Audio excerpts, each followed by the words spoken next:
साबिक़ वज़ीर-ए-आज़म पाकिस्तान तहरीक-ए-इंसाफ़ के चेयरमैन इमरान खान ने खबरदार करते हुए कहा है, अगर हमें दीवार से लगाया गया तो मैं मजबूर होकर बोलूँगा और फिर सब कुछ कौम के सामने रखूँगा। मैं सिर्फ इसलिए चुप हूँ कि मेरे मुल्क को कोई नुकसान ना पहुँचे। इस्लामाबाद में प्रेस कॉन्फ्रेंस करते हुए साबिक़ वज़ीर-ए-आज़म इमरान खान ने कहा कि जुल्फ़िकार अली भुट्टो से कई इख्तिलाफ़ात हो सकते हैं, मगर वो मुल्क को आज़ाद हारजा पॉलिसी देना चाहते थे, जिसका मकसद अवाम की बेहतरी हो। पाकिस्तान का जो जमहूरी अमल था वो अब रुक गया है, जिससे मुल्क का नुकसान हुआ। मार्शल आया, इसके बाद जमहूरी निज़ाम आया और अब फिर से वो अमल रुक गया है। इन्होंने कहा कि पहले और अब जो कुछ हुआ है इसमें एक चीज़ ये हुई है कि पाकिस्तान की आज़ाद हारजा पॉलिसी पर अमेरिका खुश नहीं है, क्योंकि वो चाहते थे कि हुक्म मिले और पाकिस्तान इनकी जंग में शामिल हो जाए और पाकिस्तान 80,000 जानें इनके लिए कुर्बान कर दे। इनका कहना था कि पहले नवाज शरीफ और दीगर ने मुल्क से चोरी की और परवेज़ मुशर्रफ से NRO लिया और फिर ये 10 साल हुकूमत में आए और फिर से चोरी की। इनको हमारे ऊपर मुसल्लत करने का मकसद NRO 2 लेना था। साबिक़ वज़ीर-ए-आज़म ने कहा कि जो लोग कौम को ये कहकर आए थे कि हम महंगाई कम करेंगे, इन्होंने महंगाई के तमाम रिकॉर्ड तोड़ दिए और आज सारी कौम जानती है कि कभी भी पाकिस्तान में इतने थोड़े वक्त में इतनी महंगाई नहीं हुई। इन्होंने कहा कि हमारी हुकूमत में मआशत अच्छी सिमत में जा रही थी और तमाम शोबों में अच्छी तरक्की हो रही थी, तो अचानक मुल्क में हुकूमत गिराने की साजिश हुई, जिस पर कौम ने रद्द-ए-अमल दिया, जिसका मुझे भी अंदाज़ा नहीं था कि इस तरह कौम सड़कों पर निकलेगी। इमरान खान ने कहा कि मौजूदा हुकूमत में बैठे लोगों का पाकिस्तान से कोई लेना देना नहीं है। ये गद्दार हैं जिनका नज़रिया फ़कत पैसा है, जो बैरून मुमालिक रखा हुआ है,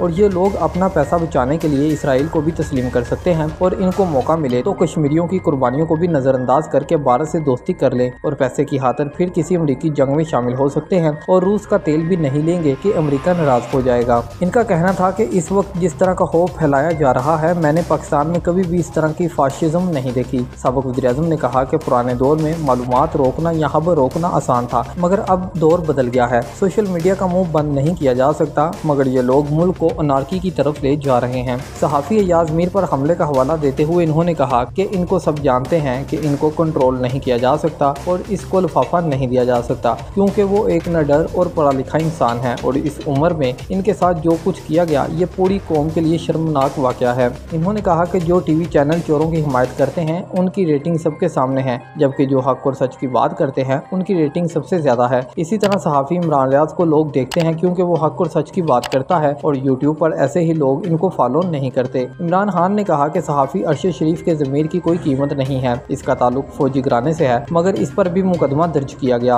और साबिर शाकर भी मुल्क छोड़कर चला गया है और सहाफ़ी जमील फरूकी के भी पीछे लगे हुए हैं। इन्होंने कहा कि मुनीर पीरज़ादा समेत मुतअद्दिद सहाफ़ियों को डराया धमकाया जा रहा है और हमारी सोशल मीडिया टीम के सरगर्म रुकन अरसलान के घर में भी चले गए और इनके अहले खाना को हरासा किया गया। इमरान खान ने कहा कि मैं आज अपनी अदलिया और अवाम से सवाल करता हूँ कि क्या पाकिस्तान में बुनियादी हुकूक मनसूख हो गए हैं? पहले ही बता देते कि यहाँ मार्शल लॉ नाफिज हो गया है। कौन सा आइन इन चीज़ों की इजाज़त देता है? इन्होंने कहा कि 25 मई को जब हम एक पुरअमन एहतजाज के लिए निकले तो इस रात हमारे लोगों के घरों पर छापे मारे गए और एक छोटी बच्ची अपनी माँ के साथ रो रही थी कि इनके घर में पुलिस आई है। इसी तरह एक 11 साल बच्चे को पुलिस इसलिए पकड़ कर ले गई कि इसका वालिद घर में मौजूद नहीं था। क्या ये मकबूजा कश्मीर है या ये फ़लस्तीन है? इनका कहना था कि हमारी कोई इंतशार की तारीख नहीं है, हम हमेशा कानून पर रहे हैं। जब पूरे ख़ानदान हमारे एहतजाज में शिरकत करते हैं तो क्या हम इनको इंतशार के लिए बुलाते हैं? इन लोगों पर 25 मई को पाकिस्तान की पुलिस और रेंजर्स ने जुल्म किया और इन पर आंसू गैस फेंके, तो ऐसी क्या क़यामत आ गई थी कि लोगों पर इतना जुल्म किया गया? इन्होंने कहा कि डराने धमकाने के जो हरबे इस्तेमाल किए जा रहे हैं ये इन लोगों को हम पर मुसल्लत करने के लिए हो रहे हैं। ये लोग हर दौर के यजीद बनकर लोगों पर जुल्म करते आते हैं। मेरे ऊपर 15 मुकदमात दर्ज किए हुए हैं और हमारी पूरी क़यादत पर दहशतगर्दी के मुकदमात दर्ज किए गए हैं। PTI चेयरमैन का कहना था कि मैं ये सब देखने के बावजूद भी इसलिए चुप हूँ कि सिर्फ मेरे मुल्क को कोई नुकसान ना पहुँचे, लेकिन मैंने एक वीडियो रिकॉर्ड की हुई है और वो महफूज जगह पर रखी है। अगर मुझे कुछ होता है तो वो भी आवाम को पता चले कि किसने किया। इमरान खान ने कहा कि अगर इस तरह हमें दीवार से लगाया गया तो मैं मजबूर होकर बोलूँगा और फिर सब कुछ कौम के सामने रखूँगा कि क्या क्या कुछ हुआ है। इनका मज़ीद कहना था कि हमारे खिलाफ फैसलों पर रात को अदालतें खोली जाती हैं, मगर 2 महीनों से हमजा शहबाज के खिलाफ फैसला क्यों नहीं हो रहा कि क्या ये आईनी तौर पर वज़ीर आला बन सकता था या नहीं। इन्होंने कहा कि ये तरीका है कि इंतज़ामिया समेत इलेक्शन कमीशन को साथ मिला लें। क्या ये इलेक्शन है हैं। मुल्क में जिस तरह सिंध के बलदियाती इंतखाबात में जो कुछ हुआ है वो सबके सामने है कि 15% लोग खड़े ही नहीं हुए। इमरान खान ने कहा कि मैं पूरी कौम को कहता हूँ कि पंजाब में जिन 20 हलकों पर ज़मीनी इंतखाबात हुए हैं इसमें घरों से निकलकर वोट दें और इन लोगों को धांधली के बावजूद इनको शिकस्त देनी है, क्योंकि पाकिस्तान की जंग है, कोई सियासत नहीं हो रही।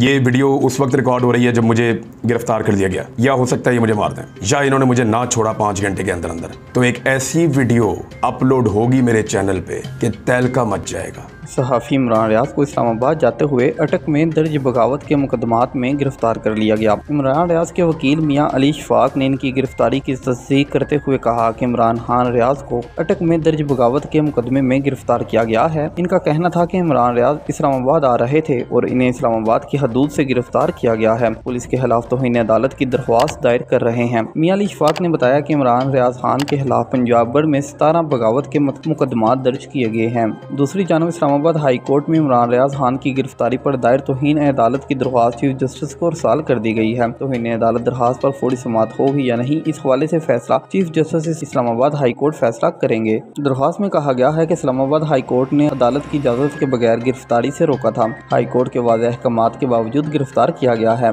इस्लामाबाद हाई कोर्ट ने इमरान रियाज खान की गिरफ्तारी पर तौहीन अदालत की दायर दरख्वास्त पर IG इस्लामाबाद की जानब से मुजाद अफसर को सुबह 10 बजे अदालत तलब कर लिया है। यह अहकामात इस्लामाबाद हाई कोर्ट के चीफ जस्टिस अतर मिनुल्लाह ने जारी किए। Assistant registrar Islamabad high court Asad Khan ने दरख्वास्त पर नंबर लगा दिया।